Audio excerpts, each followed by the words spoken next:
Welcome to the channel. இப்போ நீங்கள் பார்க்க போகிறது வந்து கோதுமை இட்லி, கோதுமை மாவில் இட்லி.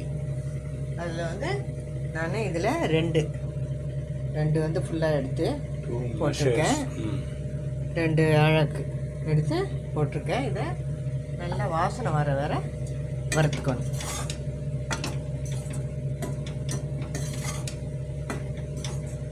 நல்லா வறுத்துக்கலாம். இல்லை கை பொறுக்கிற சூட்டுக்கு நல்லா வறுத்தாச்சு. இது நல்லா ஆறட்டும். இப்போ 2 டேபிள் ஸ்பூன் எண்ணெயில் கடுகு, உளுத்தம்பருப்பு, கடலை பருப்பு தாளித்து அந்த மாவில் கொட்டுறதுக்கு நான் வறுக்கிறேன்.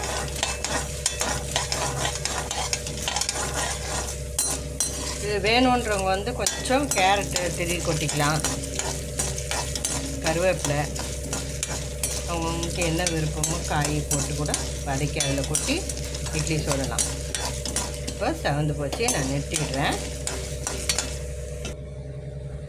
இதில் வந்து இந்த கடுகு இதெல்லாம் வறுத்ததெல்லாம் கொட்டிட்டு பெருங்காயம், உப்பு இந்த 2 போட்டு வச்சுருக்கேன். அதுக்கப்புறம் மாவு கலந்துக்கலாம். இப்போ மாவு ஆறி வந்துடுச்சு, இதில் போட்டுக்கலாம்.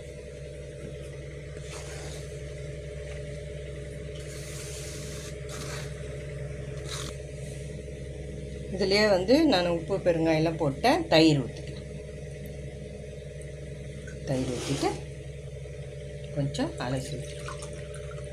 தயிர் வந்து ஒரு 3/4 கப்பு ஊற்றிக்கோங்க. 2 கப்புக்கு நான் 3/4 கப்பு ஊற்றுறேன்.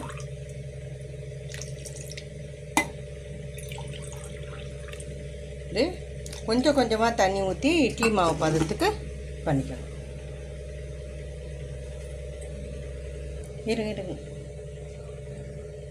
இப்படி கையில் நல்லா அடித்து கரைச்சிக்கோங்க. இட்லி மாவு பதத்துக்கு கரைச்சிக்கணும். இதில் வந்து கொஞ்சம் இஞ்சி துருவலும், ஒரே ஒரு பச்சை மிளகா அரிஞ்சு போட்டிருக்கேன். அப்புறம் முந்திரி பருப்பு வேணும்னாலும் நீங்கள் அந்த வறுக்கும் போதே வறுத்து போடலாம், இல்லை அப்படியே போடுறதுனாலும் போடலாம். இப்போது கரைச்சாச்சு. சூப்பராக ஒரு பக்கம் இருக்கட்டும். ஒரு 10 நிமிஷம் ஊறிச்சின்னா நம்ம வந்து ஊற்றிக்கலாம். சூப்பராக நல்லா ஊறிடுச்சு. இது ஆப்ப சோடா வந்து ஒரு 1/4 டீஸ்பூன் போட்டுக்கோங்க. அப்படி வேணான்னு நினைக்கிறவங்க ஈனோ கொஞ்சம், அப்போ தான் வந்து ப்ளெயின் ஈனோ போட்டுக்கினிங்கன்னா நல்ல இட்லி வந்து நல்ல சாஃப்டாக வரும். இட்லின்ற தொட்டு நம்ம அது போட்டால் தான் வந்து இட்லி நல்லா வரும். இப்போ நம்ம ஊற்றிக்கலாம்.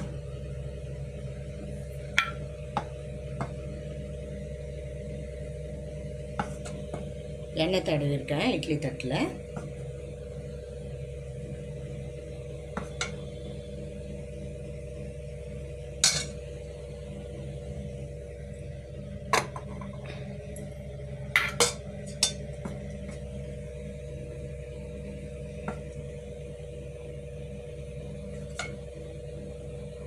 கோதுமை மாவை வறுத்துக்கிட்டோம்னா சட்டுன்னு பண்ணிடலாம். இது ஏதோ நம்ம ஒன்றும் இல்லை வீட்டில் அப்படின்னு நினைக்க வேண்டாம். கோதுமை மாவு இருந்தால் போதும்.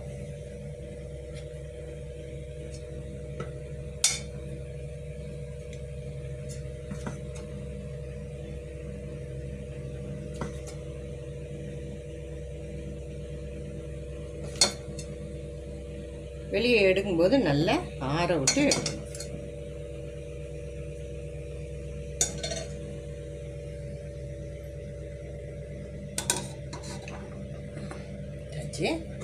மூடிடலாம்.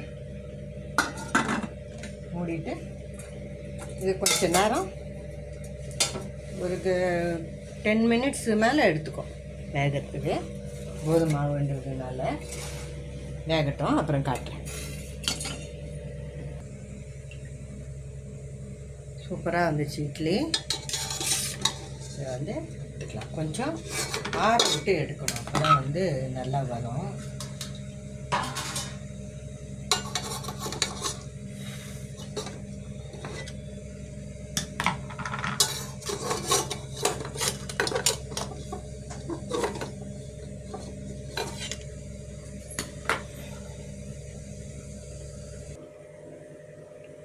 இட்லி பாருங்கள் நல்லா சூப்பராக வந்துடுச்சு.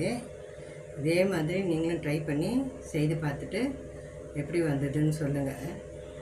இப்போ நைட்டுக்கு டின்னருக்கு இதுதான் எங்களுக்கு டிஃபனு. சூப்பராக வந்திருக்கு. நீங்களும் செய்து பாருங்கள், பார்த்துட்டு எப்படி இருக்குதுன்னு சொல்லுங்கள். லைக் பண்ணுங்கள், ஷேர் பண்ணுங்கள், எங்கள் சேனலை சப்ஸ்கிரைப் பண்ணுங்கள். தேங்க்ஸ் ஃபார் வாட்சிங். இதுக்கு வந்து தொட்டுக்கு வந்து எண்ணெய் காரம் பண்ணியிருக்கோம். பூண்டு எண்ணெய் காரம் நல்லா இருக்கும்னு சொல்லிவிட்டு இது பண்ணியிருக்கோம். இதுக்கு சட்னி, சாம்பார் எது வேணால் தொட்டுக்கலாம். சாம்பார், பொடி எல்லாம் தொட்டுக்கலாம். தேங்க்ஸ் ஃபார் வாட்சிங்.